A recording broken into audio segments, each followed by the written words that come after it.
Stylo news intelligence update में आपका स्वागत है। आज हम एक ऐसे विषय की पड़ताल कर रहे हैं जो इस समय वैश्विक मंच पर काफी हलचल मचा रहा है। आज 15 अप्रैल 2026 है। हमारी आज की इंटेलिजेंस ब्रीफिंग का फोकस है चीन की शक्ति का प्रदर्शन, कृत्रिम द्वीप और बढ़ते जोखिम। और ये एक ऐसा मामला है जिस पर इस वक्त दुनिया भर की नजरें हैं।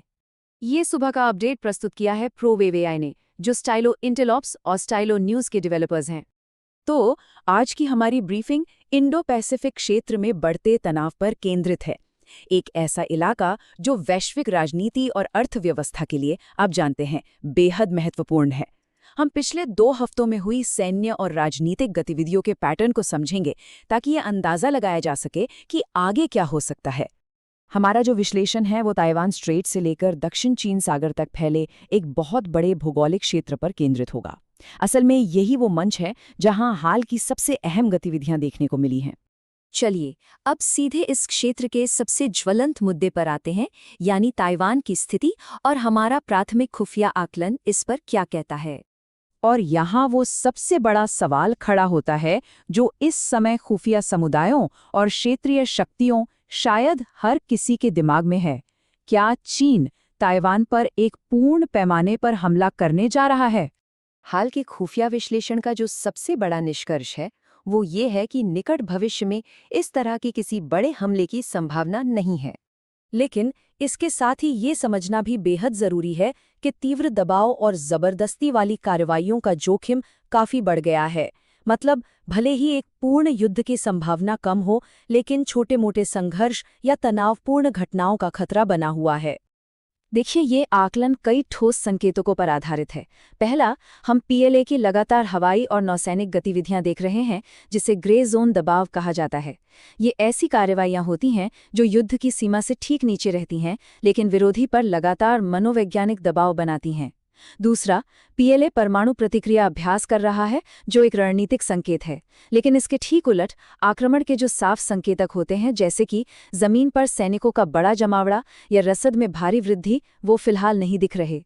चीन ताइवान के विपक्ष के साथ राजनीतिक बातचीत भी कर रहा है, जो उसे गैस सैन्य विकल्प देता है। इसलिए विश्लेषकों का ये मानना है कि पूर्ण आक्रमण के बजाय नाकाबंदी या क्वारंटाइन जैसे कदम निकट भविष्य में ज्यादा संभावित विकल्प हैं। अब इस विश्लेषण को थोड़ा और व्यापक करते हैं और देखते हैं कि कैसे पूरे क्षेत्र में गतिविधियों के पैटर्न हमारे मुख्य आकलन का समर्थन करते हैं। ये तनाव मुख्य रूप से 2 अलग-अलग लेकिन आपस में जुड़े हुए क्षेत्रों में दिख रहे हैं। पहला है ताइवान स्ट्रेट और दूसरा है व्यापक दक्षिण चीन सागर।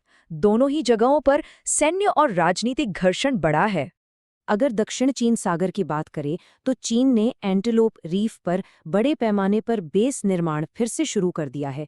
सामरिक रूप से ये बहुत महत्वपूर्ण है क्योंकि इससे चीन को उस क्षेत्र में अपनी सैन्य पहुंच बढ़ाने की क्षमता मिलती है।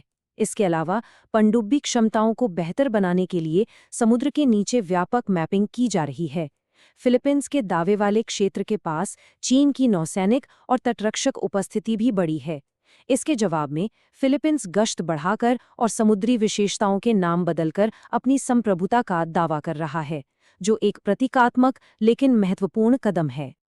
अब इस बढ़ते तनाव में जितने भी प्रमुख देश शामिल हैं, उन सब के अपने अपने दृष्टिकोण और रणनीतिक लक्ष्य हैं। आइए उन पर एक नज़र डालते हैं। चीन का आधिकारिक दृष्टिकोण ताइवान के साथ शांतिपूर्ण एकीकरण पर जोर देता है, लेकिन साथ ही अलगाववाद और विदेशी हस्तक्षेप के खिलाफ एक कड़ी चेतावनी भी देता है। वे दक्षिण चीन सागर में अपनी संप्रभुता और समुद्री अधिकारों की रक्षा के लिए भी पूरी तरह प्रतिबद्ध हैं। वहीं दूसरी ओर संयुक्त राज्य अमेरिका चीन की इस समुद्र तल की मैपिंग को एक रणनीतिक खतरे के रूप में देखता है। ऐसा इसलिए क्योंकि ये जानकारी अमेरिकी पनडुब्बियों की गतिविधियों को ट्रैक करने और उन्हें खतरे में डालने के लिए इस्तेमाल की जा सकती है। इसके जवाब में अमेरिका ने खुफिया निगरानी बढ़ा दी है और अपने सहयोगियों के बीच समुद्री क्षेत्र की जागरूकता बढ़ाने का आह्वान किया है। फिलीपींस की स्थिति देखें तो वो एक बहुत ही जटिल संतुलन साधने की कोशिश कर रहा है। एक तरफ अमेरिका के साथ उसका सुरक्षा गठबंधन है, तो दूसरी तरफ चीन के साथ उसके गहरे आर्थिक संबंध हैं। देश पर अपनी संप्रभुता का दावा करने का घरेलू दबाव तो है, लेकिन वो किसी भी हालत में संघर्ष को बढ़ने से बचना चाहता है। खुद ताइवान के अंदर भी चीन से खतरे से निपटने के तरीके को लेकर एक महत्वपूर्ण राजनीतिक विभाजन है। कुओमिंतांग यानी केएमटी पार्टी तनाव कम करने के लिए चीन के साथ बातचीत की वकालत करती है। वहीं सत्ताधारी डेमोक्रेटिक प्रोग्रेसिव पार्टी यानी डीपीपी अमेरिकी संबंधों को मजबूत करने और सैन्य तैयारी को प्राथमिकता देने पर ज्यादा जोर देती है। इस क्षेत्र का एक और महत्वपूर्ण गुट है आसियान, जो बहुपक्षीय कूटनीति पर ध्यान केंद्रित कर रहा है। उनका लक्ष्य दक्षिण चीन सागर के लिए एक आचार संहिता को अंतिम रूप देना है। ये एक ऐसा समझौता होगा जो विवादों के प्रबंधन के लिए नियम स्थापित करेगा और संवाद के जरिए सैन्य संघर्ष को रोकने में मदद करेगा। तो अब सवाल ये है कि निकट भविष्य में किन घटनाओं और प्रवृत्तियों पर नजर रखनी चाहिए। आइए कुछ प्रमुख विकासों को देखते हैं। इस साल कई महत्वपूर्ण घटनाक्रम होने वाले हैं। इसी महीने यानी अप्रैल में जापान अपने इंडो पैसिफिक टास्क फोर्स को तैनात करेगा, जो क्षेत्र में शक्ति संतुलन को प्रभावित कर सकता है। साल के मध्यम में इस क्षेत्र में बहुपक्षीय सैन्य अभ्यासों का विस्तार होगा, जो सहयोगियों के बीच बढ़ते समन्वय को दर्शाता है।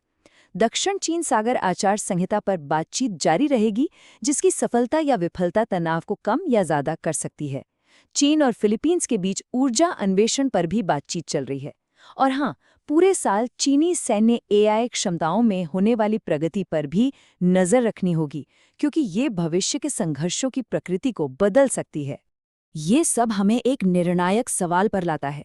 जैसे जैसे ये सैन्य, राजनयिक और आर्थिक दबाव एक साथ आ रहे हैं, इस नाजुक क्षेत्र में स्थिरता आखिर कैसे बनाए रखी जा सकती है? इन घटनाओं और उनके व्यापक प्रभावों के और भी गहरे विश्लेषण के लिए पूरा स्टाइलो न्यूज़ इंटेल अपडेट कार्यक्रम अपने पसंदीदा चैनल पर जरूर सुने। हमारे साथ जुड़ने के लिए आपका धन्यवाद। और एआई संचालित ऑन डिमांड समाचारों के लिए www.stulonews.com पर स्टाइलो न्यूज़ की सदस्यता लें।